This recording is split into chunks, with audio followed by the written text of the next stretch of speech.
Hi friends, నమస్తే. నేను మీ Navaneetha. Welcome to smart Telugu home maker.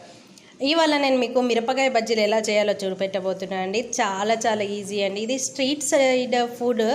So ఆ రకంగా ఎలా చేయాలి అనే విషయాన్ని మీకు చూపిస్తాను. చాలామందికి మాకు మిరపకాయ బజ్జీలు కుదరట్లేదు అని అంటున్నారు. సో నేను ఎలా చేస్తానో ఇది అచ్చం స్ట్రీట్ సైడ్ ఫుడ్ లాగానే వస్తుంది. బండి మీద మనం కొంటాం కదా, అలాగే వస్తుంది.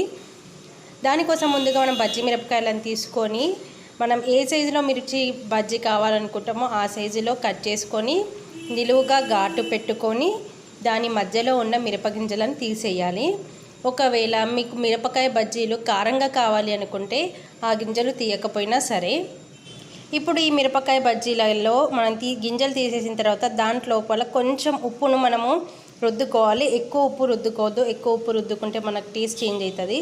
సో అన్నిటికీ మనం అలా ఉప్పు రుద్దుకున్న తర్వాత బాండీ పెట్టుకొని దాంట్లో ఆయిల్ వేసి ఆయిల్ హీట్ ఎక్కనివ్వాలి. ఆయిల్ ఇక్కడ హీట్ అవుతూ ఉంటే మనం ఇక్కడ బ్యాటర్ రెడీ చేసుకుందాము. దానికోసం నేను శనగపిండి తీసుకున్నాను. 1 కప్ అంత శనగపిండి తీసుకొని దాంట్లో 1/2 కప్ అంతా బియ్యం పిండి వేశాను. దాంట్లోకి కొంచెము వాము వేసుకోవాలి, సరిపోయేంత ఉప్పు వేసుకోవాలి. ఈ పిండికి అయితే నాకు 1.5 స్పూన్ ఉప్పు పడుతుంది. వీటన్నింటిని బాగా మిక్స్ చేసుకోవాలి. ఇలా మనం ఈ పిండిలన్నీ బాగా ఒకేసారి కలుపుకోవాలి, ఎందుకంటే ఉప్పు అంతా పిండిలో కలిసిపోతుంది. ఇప్పుడు దాంట్లోకి మనకు వేడి చేసి ఉంచుకున్న నూనె వేసుకోవాలి. ఇలా వేయడం వల్ల మనం వేసిన బజ్జీలు అనేవి చాలా ఇట్లా పొంగుతూ ఉంటాయి. తర్వాత ఇప్పుడు దీంట్లోకి చిటికెడు వంట సోడా వేసుకోవాలి. ఎక్కువ వేసుకోవద్దు, కొంచెం వేసుకుంటేనే సరిపోతుంది. ఇప్పుడు దాంట్లోకి కొన్నిగా నీళ్లు వేసుకొని కలుపుకోవాలి. ఇక్కడ ఉండలు ఫామ్ అవ్వకుండా కలుపుకోవాలి. అలా ఫామ్ అవ్వకుండా ఉండాలి అంటే చేతితో కలుపుకుంటేనే బాగుంటుంది. స్పూన్తో సరిగ్గా కలవకపోవచ్చు. కావలసినన్ని నీళ్లు పోసి మనము జారుడు పిండిలాగా మనం కలుపుకోవాలి. ఇలా కలుపుకుంటే శనగపిండిలో ఉండలు లేకుండా ఉంటుంది. మనకు బజ్జీ అనేది సాఫ్ట్గా వస్తుంది. సో చూస్తున్నారు కదా, నేను ఇప్పుడు చూపెట్టిన టెక్స్చర్ అయితే సరిపోతుంది. ఈ టెక్స్చర్ ఉంటే మనకు బజ్జీ అనేది చాలా బాగుంటుంది. కొంచెం గట్టిగా అయిందనుకో పిండి పట్టేసి లోపల ఉడకకుండా ఉంటుంది. లూజ్ అయింది అని అంటే మిరపకాయకి పిండి పట్టుకోకుండా ఉంటుంది. అందుకోసం మనం ఈ టెక్స్చర్ అయితే సరిపోతుంది, కరెక్ట్గా సరిపోతుంది.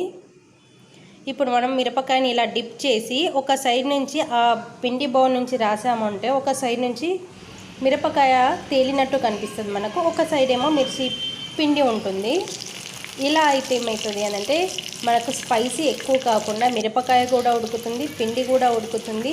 సో మిరపకాయకు ఒక మంచి టేస్ట్ వస్తుంది.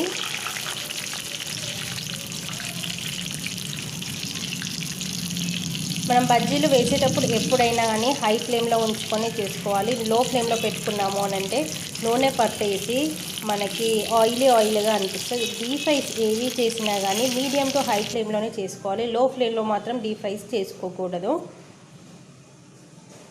సో నేనైతే హై ఫ్లేమ్లో పెట్టి చేస్తున్నాను. ఇంకా ఈ మిర్చి బజ్జీలని 2 సైడ్లా కాల్చుకొని గోల్డెన్ కలర్ వచ్చిన తర్వాత మనం తీసుకోవాలి. ఒక ప్లేట్లోకి టిష్యూ పేపర్ వేసుకొని దాంట్లోకి తీసుకున్నాము అంటే ఏదైనా ఆయిల్ ఇంకొంచెం ఎక్కువగా ఉంటే ఆ పేపర్లోకి అబ్జర్వ్ చేసుకుంటే తర్వాత మనం చక్కగా మిర్చి బజ్జీలను ఎంజాయ్ చేయొచ్చు. సో ఇవేంటి అంటే చివర్లాగా కొంచెం తీసాం కదా, వీటిని కూడా నేను బజ్జీలాగా వేసాను. అవి కూడా బాగుంటాయి. ఇదండి మిర్చి బజ్జీలు. చాలా ఈజీగా, చాలా ఫాస్ట్గా బయట బండి మీద దొరికే రకంగా చాలా ఈజీగా చేసుకోవచ్చు. ఐ హోప్ ఈ వీడియో మీ అందరికీ నచ్చిందని నేను అనుకుంటున్నాను. ఈ వీడియో కనుక మీకు నచ్చినట్లయితే లైక్ చేయండి, షేర్ చేయండి, సబ్స్క్రైబ్ చేయడం మాత్రం మర్చిపోకండి. Thanks for watching. ఇంకో వీడియోలో మళ్ళీ కలుసుకుందాం. బాయ్.